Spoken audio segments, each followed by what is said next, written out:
పక్క జరగండి, పక్క జరగండి. అటువైపు సార్. ఏం జరుగుతుందో మీరైనా చెప్తారా? సార్ వెళ్దాం.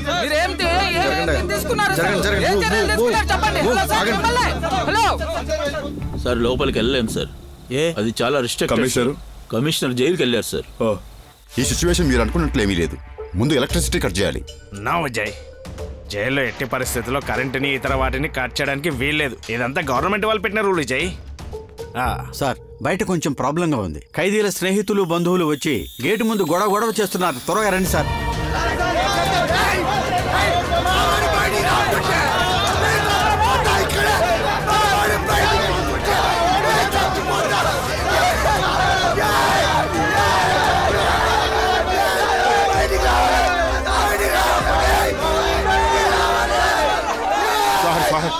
మా అబ్బాయిని రేపే విడుదల చేయబోతున్నారు సార్. వాడు ఎలాంటి తప్పు చేయలేదు సార్.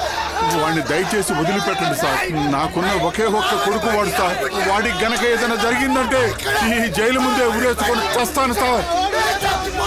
చూడండి సార్, వాళ్ళు ఖైదీలైన మనుషులని గుర్తుపెట్టుకోండి. వాళ్ళకేమైనా అయిందో మేము ఊరికే వదిలిపెట్టాం. సార్ దయచేసి ఏదో ఒకటి చెయ్యండి సార్, మీ కాళ్ళు పట్టుకుంటాను సార్. నేను చెప్పేది వినండి సార్. సార్ ఏదో ఒకటి చెప్పి వెళ్ళండి సార్. ఏ జరగండి, జరగవయ్యా. ఏ జరుగు, వెనక్కి జరుగు. జరగండియా, నిలబడండియా దూరంగా. అందరూ మీకు అసలు బుద్ధుందా? రాత్రి పగళ్ళు మనల్ని కాపాడడానికే కదా వీళ్ళంత కష్టపడుతున్నారు. వాళ్ళకు సపోర్ట్ చేయాలా వద్దా? నేను పోలీసులకు ఎదురుగా ఎన్నో పోరాటాలు చేసి వాళ్ళ చేతిలో లాఠీలు దెబ్బలు తిన్నామని అర్థమైందా? కానీ ఇప్పుడు పరిస్థితి అర్థం చేసుకోండి. వెళ్ళండి కంచి, వెళ్ళండి. రండి సార్, జరగండి. జరగండి జరగండి, పక్కా జరగండి. సార్ సార్ అసలు ఏం జరుగుతుందో చెప్పండి సార్. చెప్పడానికి ఏమీ లేదు.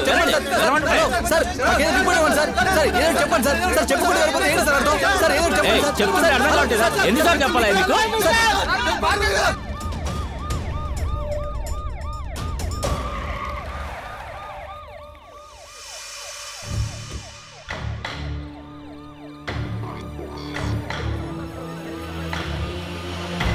చూడండి, ఈ ఏరియాలోనే గ్యాస్ ట్యాంకర్ పడిపోయింది.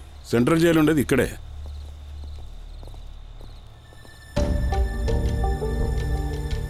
విజయ్, ఈ జైలు నుంచి మార్చడం కాకుండా ఇంకొక ఆప్షన్ ఏమైనా ఉందా మనకి? సార్ అది ఆల్రెడీ డిస్కస్ చేశాం. గ్యాస్ రీఫిల్లింగ్ చేయడమే మనకున్న ఆప్షన్. వాళ్ళు ఇక్కడికి చాలా దూరంలో ఉన్నారు. వాళ్ళు రావడానికి ఇంచుమించు 5 గంటల టైం పడుతుంది. అందులో ఈ గ్యాస్ ఎక్కడ వరకు స్ప్రెడ్ అవుతుందో తెలీదు. సార్ ఒక్క నిమిషం సార్. సార్ అలా చూడండి సార్.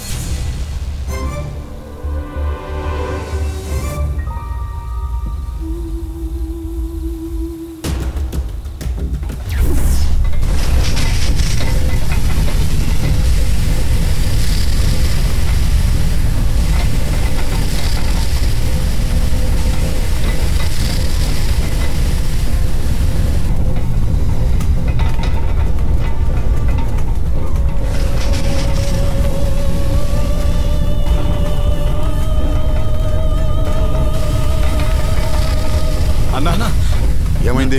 సడన్ గా ప్రెషర్ చాలా ఎక్కువైంది అన్న. బ్లాస్ట్ అవడం వల్ల హీట్ చాలా ఎక్కువైంది అనుకుంటాను. వచ్చిన టెక్నీషియన్స్ దాని దగ్గరికి కూడా వెళ్ళకపోతున్నారు. వాళ్ళు ఎక్కడున్నారు? అక్కడున్నారు. ట్యాంకర్ డ్రైవర్ వీలైనంత త్వరగా ఇక్కడికి రావాలి. వాళ్ళ కండిషన్ ఏంటి మీకేమైనా తెలుసా? ట్యాంకర్ ప్రెషర్ ఎంత వరకు పెరుగుతుందో చూడాలి. అలానే మీటర్ చెక్ చేయాలి. వాళ్ళు వస్తేనే అంతా జరుగుతుంది. వెంటనే వాళ్ళు రమ్మని సార్. సంజీవ్, వెంటనే సెకండ్ యూనిట్ పిలువు. ఇంకా ఎక్కువ వాటర్ పడితే అది కూల్ అవుతుంది. Okay sir. విజయ్, నాకెందుకో ట్యాంకర్ లో ప్రెషర్ ఎక్కువగా పెరిగినట్టు అనిపిస్తుంది. మనం కంట్రోల్ చేయలేదంటే లీకేజ్ ఇంకా పెరుగుతాయి. పగలడానికి కూడా ఛాన్సెస్ ఉన్నాయి.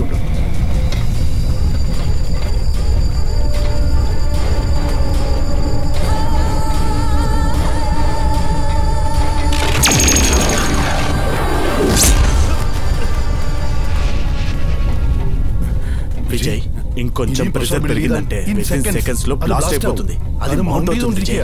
ప్రెషర్ కంట్రోల్ చేయాలి. ఎలా? ప్రెసిషన్ పాయింట్ లో ఉన్న మీటర్ ప్యానెల్ ని 60% క్యూబిక్ వాల్యూమ్ ని తగ్గించాలి. ప్రెషర్ ని వెంటనే రిలీజ్ చేయాలి.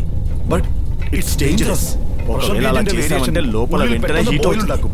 కానీ బ్లాస్ట్ అయ్యే ఛాన్సెస్ కూడా ఉన్నాయి. 60 క్యూబిక్ వాల్యూమా?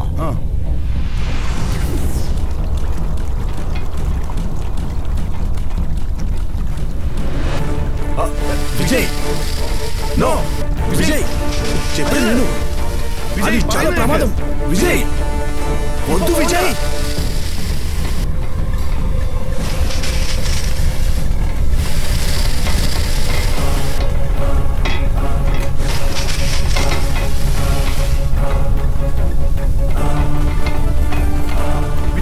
నో.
సెకండ్ యూనిట్ వచ్చిందా? వచ్చిందన్నా. అయితే వెంటనే పని స్టార్ట్ చేయి.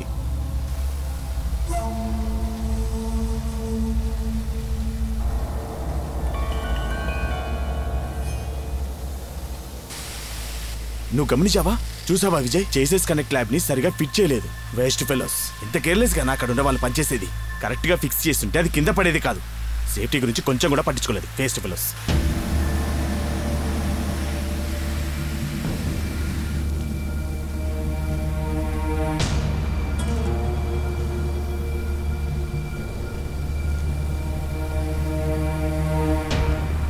సార్ ఆ జైలు ప్రాబ్లంని ఎంతో కొంత సాల్వ్ చేశాను సార్. లేక వాళ్ళు గొడవ పడడానికి ఇదంతా చేశారంటారా? అలా చేసే అవకాశం కూడా ఉంది సార్. అక్కడ అమ్మాయిని చూశారు కదా, ఆ అమ్మాయి వాళ్ళ ఇంటికి వెళ్ళి వాళ్ళని బెదిరించి ఎవరో ఇక్కడికి తీసుకొచ్చి ఉంటారు. ఇదంతా ఎవరో కావాలనే చేస్తున్నారు సార్. విజయ్, హాస్పిటల్ నుంచి ఆ ట్యాంకర్ డ్రైవర్ మిస్ అయ్యాడంట. యాక్సిడెంట్ కేసు కదా, భయపడి పారిపోయి ఉంటాడు. ఇలా జరిగిందని నేను ఇన్ఫర్మేషన్ ఇచ్చేశాను.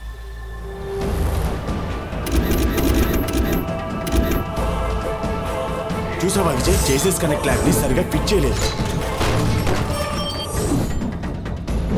ఇదంతా కావాలనే చేస్తున్నాడు సార్. Tanker driver miss అయ్యాడంట.